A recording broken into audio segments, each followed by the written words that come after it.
வெளிப்படுத்தின விசேஷம் 3:8 திறந்த வாசலை உனக்கு முன்பாக வைத்திருக்கிறேன், அதை ஒருவனும் பூட்ட மாட்டான். ஆமாங்க, இந்த மாதம் தேவன் உங்களுக்கு திறந்த வாசலை வைத்திருக்கிறார்.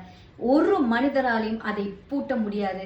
நீங்கள் பூலோகத்திலே எதை கட்டுகிறீர்களோ அது பரலோகத்திலே கட்டப்படும். பூலோகத்திலே கட்டவிழ்ப்பது எதுவோ அது பரலோகத்திலும் கட்டவிழ்க்கப்படும்.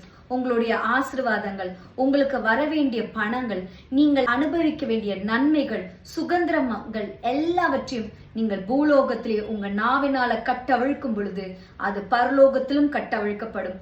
இந்த மாதத்துல தேவன் உங்களுக்கு திறந்த வாசலை வைத்திருக்கிறார். நீங்க பெற்றுக்கொள்ளும்படி தேவன் உங்களுக்கு ஆசீர்வாதத்தின் கதவுகளை திறந்து வைத்திருக்கிறார்.